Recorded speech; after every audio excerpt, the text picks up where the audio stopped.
여러분 안녕하십니까? 현상에 대한 분석을 통해 문제의 본질을 파악하고자 노력하는 김로벨TV입니다. 요즘 환율이 1,400원을 넘고 조금 있다가 1,500원을 뚫고 올라가는 거 아니냐, 이러다 제2의 IMF가 오고 나라 쫄딱 망하는 거 아니냐 라는 걱정들을 많이 합니다. 그런데 여러분 걱정하실 필요 없습니다. 대한민국은 달러가 넘쳐납니다.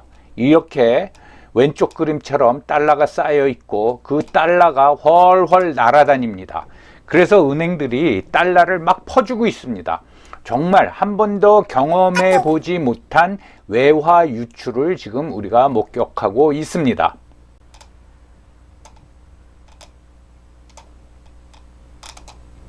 한 달 전에 보도에 따르면은 우리나라 돈 7조 원에 해당되는 외화가 송금이 됐다. 그것을 보고 이상 외화 송금이라고 이름을 붙였습니다. 무슨 이상입니까? 불법이죠.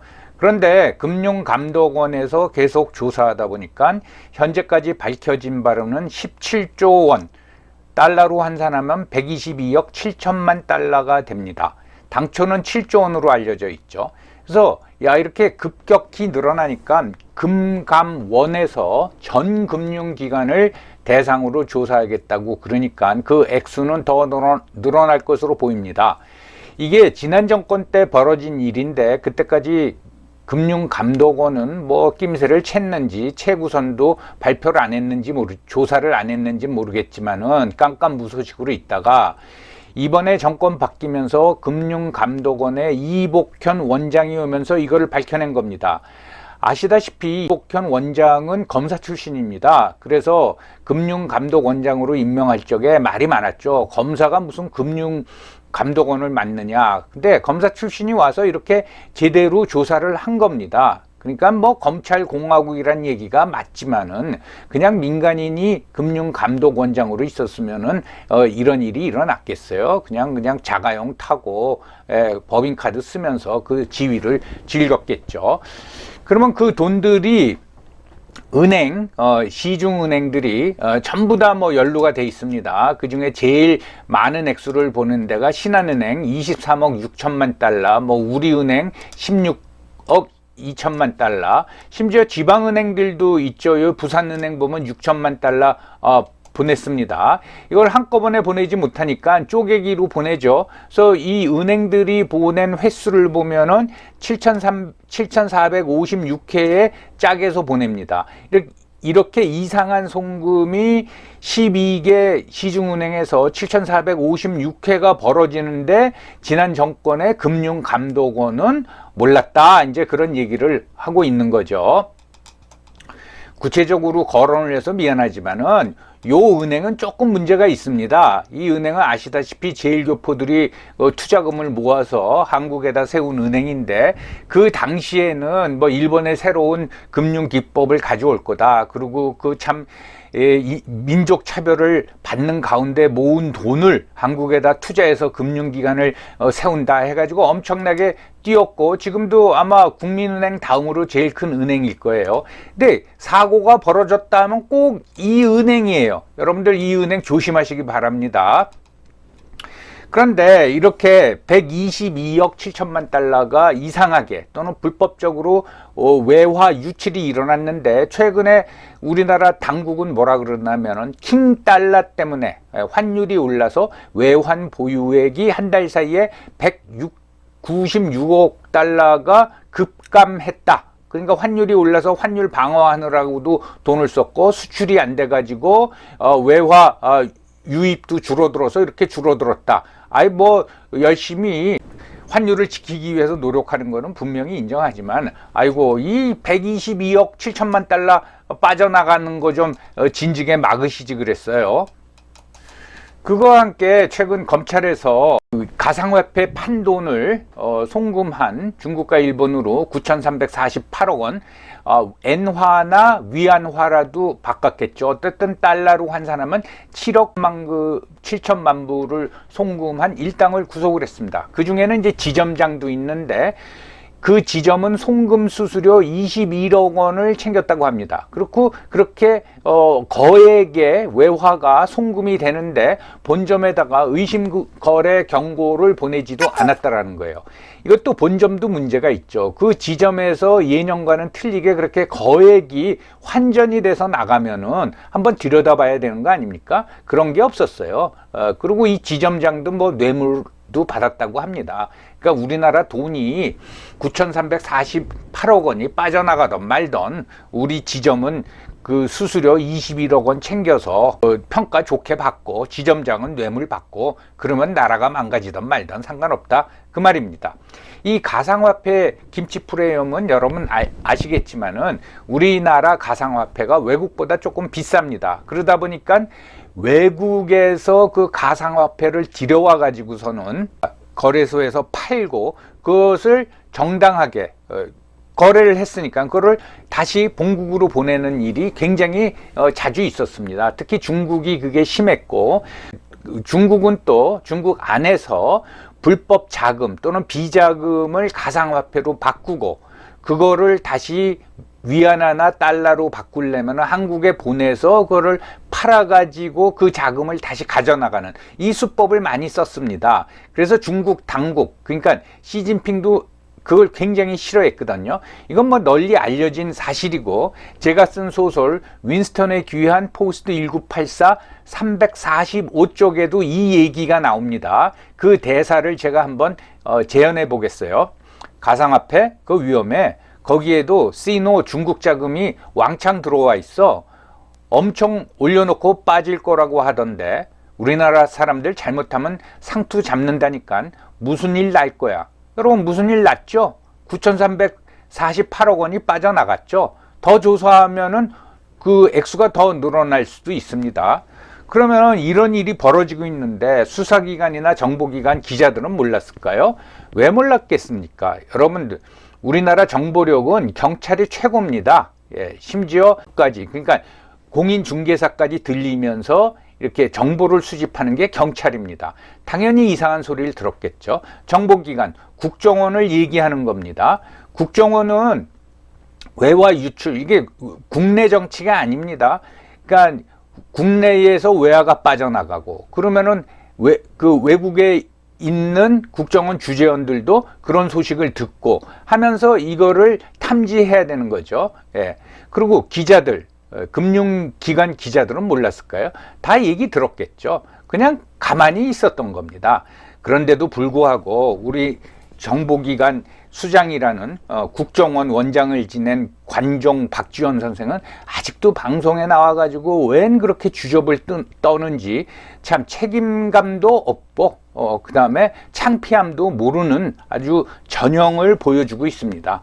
그런 사람을 뭐 들을 얘기가 있다고 또 불러다가 방송에 출연시키는지 정말 한심할 따름입니다.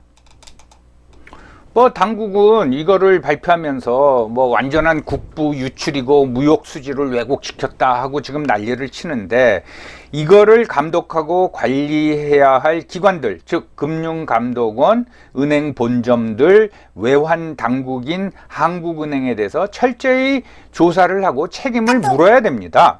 정말 웃기는 사실은 이러한 일이 벌어진 거에 대한 단초를 우리 스스로가 감지한 게 아니죠. 이거는 미국 FBI가 귀띔을 해줬습니다. 한동훈 장관이 취임하고 첫 번째 해외 방문이 미국이었습니다. 그걸 보고 다들 이상하게 생각했죠. 법무부 장관이 미국을 왜 가지? 외무부 장관도 아니고. 그런데 거기 미국에 가서 취임하고 얼마 안 돼서죠. 미국을 방문해서 미국 수사기관 관계자들하고 오랜 시간 회동을 하면서 이거에 대한 정보를 얻고 온 거죠. 그게 뭡니까? 이러한 거를 감지 또는 인지하고 우리나라 수사기관이나 정보기관 관계자들한테 어떻게 물어봐도 제대로 답변을 안 해주니까 또 제대로 답변을 못 받을 것을 미국 수사기관이 아니까 한동훈 장관을 불러다가 이 정보를 가르쳐 준 겁니다. 이 정도로 우리나라 국가기관이 무너져 있고 공직 윤리가 훼손되어 있는 겁니다. 다시 말씀드리지만은 김로벨도 알고 소설에다가 이걸 반영했는데 수사기관과 정보기관과 기자들은 몰랐다? 정말 웃기는 얘기죠. 월급만 받고 있었던 거죠. 자, 다시 한번 우리나라 기득권 세력의 그 침묵의 카르텔을 한번 살펴보도록 하겠습니다. 언론은 다루긴 다루죠. 사실 보도만 하지 심도 있게 다루지 않습니다. 이런 일이 벌어지던 말던 122억 달러가 유출이 되건 1220억 달러가 유출이 되건 자기 연봉은 1억인데 매월 월급 들어오니까 상관없다 이겁니다. 그 다음에 수사기관은 이거 뭐 경찰, 검찰 다 포함해서입니다. 사모펀드가 지난 정권 때 얼마나 문제가 많았습니까? 특히 대표적인 게 옵티머스하고 라임인데 수천 명이 수천억 원의 손해를 봤는데 아직도 제대로 수사가 진행되지 않고 계속 지연되고 있습니다. 왜 그러느냐? 이건 뭐 고발도 하고 그랬는데 왜 그러냐 하면은 이 사모펀드에 정치인, 언론인, 사법인, 고위 관료 그 다 관련돼 있다는 거예요. 이것을 제대로 까면은 큰일 난다라는 거죠. 그래서 검찰이 고민하고 있다. 뭐 그런 얘기가 들려오지 않습니까? 다 한통속인 거죠. 그 다음에 감독기관, 금융감독원, 한국은행, 관세청, 관세청이 그 수입 대금으로 이렇게 122억 달러가 빠져나가면은 도대체 그게 뭐냐 하고 한번 들여다봐야 되지 않습니까?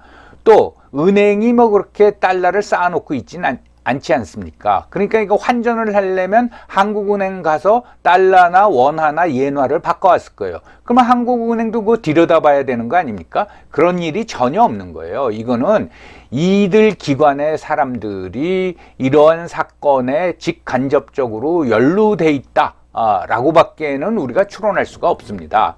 여러분 우리나라 기관이 얼마나 엄청납니까? 제 예를 하나 들겠어요. 제가 이제 종합소득세 신고를 할 때가 있습니다. 그런데 대외 활동이 별로 없고 그러면은 그 어쩌다가 강연 한번 나가면은 그걸 까먹고 있어요. 근데 강연료 30만 원 받았다. 그러면 어떤 기준점 이상이면은 38%를 내야 되지 않습니까? 저도 까먹고 있는 거를요. 국세청에서 통보가 옵니다. 11만 4천 원 세금 내라고. 그러니까 30만 원 받았는데 11만 4천 원 내면은 제가 쓸 수 있는 돈은 실질 소득은 18만 원밖에 안 되잖아요. 그럼 원고 준비해야 되죠. 왔다 갔다 그 걸리는 시간 있죠. 가서 강연하죠. 그럼요 시간당 정말 10,000원도 안 되는 거예요. 그렇게 철저히 조사하는 사람들이 122억 달러가 빠져나가는데 그걸 몰랐다? 이건 말도 안 되는 얘기입니다. 그리고 또 교수 지식인들도 마찬가지입니다. 얼마 전에 신문에 나왔죠. 친문재인 교수 하나가 새만금 풍력 사업하고 관련해서 1,000만 원을 투자했다는 거 아닙니까? 근데 그 사업권이 중국에 700억에 팔려가면서 1,000만 원 투자가 70억이 됐다는 거 아니에요. 70억. 예. 야, 대단한 거 아닙니까? 7,000배 수익이 난 거예요. 몇 년 사이에. 김로벨은 뭐 73% 수익 났다고 방송까지 만들고 근데 아이고 죄송합니다 교수님. 예, 그저 교수님 앞에서는 깨갱하는 수밖에 없습니다. 진짜 웃기는 거는 그 정의당하고 민노총이에요. 여러분들 외화 122억 달러는 우리나라 수출기업 근로자들이 노동을 해서 물건을 만들어서 수출해서 벌어들인 돈입니다. 그 돈이 날아간 거예요. 그러면 노동자를 위한다는 정의당하고 민노총은 이거에 대해서 분개해야 됩니다. 도대체 어떻게 관리를 했길래 우리 노동자들의 노력의 산물인 외화가 이렇게 막 빠져나가느냐. 근데 그런 얘기 전혀 안 하죠. 요즘 민노총 보면은 무슨 뭐 윤석열 대통령을 탄핵해야 된다 그러고 한미연합훈련을 중단해야 된다라는 시위만 하지 진짜 이런 일이 벌어지는데 왜 아무 소리도 안 합니까? 그게 뭐냐? 정의당 뭐 새로운 정당으로 뭐 탈바꿈한다 그러는데 정의당이나 민노총이나 다 한통속이란 얘기예요. 그러니까 국민만 깝깝한 거죠. 저는 21세기 들어와서 대한민국 국가기강이 점점 망가지고 있다라는 걸 느끼고 그러면서 이거 참 큰일이다. 그래서 이제 디스토피아론을 이제 얘기를 하는데 지난 정권 때 이 정도로 국가기관과 공직윤리가 엉망이 되어 있는지는 이번에 피부로 이제 다시 한번 느끼게 됐습니다. 그래서 제가 여러분들 듣기 거북할지 모르지만 자꾸 디스토피아라고 그러는 겁니다. 여러분, 저라고 이런 걸 어떻게 교정할 수 있는 방법을 생각 안 해봤겠어요? 근데 이렇게 언론서부터 수사기관, 감독기관, 교수, 지식인, 심지어는 민중과 노동자를 위한다는 정의당, 민노총까지 똘똘 뭉쳐가지고 자기네 기득권만 지키려고 하면은 방법이 없는 거예요. 그래서 깝깝한 겁니다. 그리고 이 사람들은 이런 걸 하면서, 여기 예를 하나 들었지만은 1,000만 원 투자해서 70억 수익이 생겼다. 여러분들, 이게 불법입니까? 이거 불법 아닙니다. 예.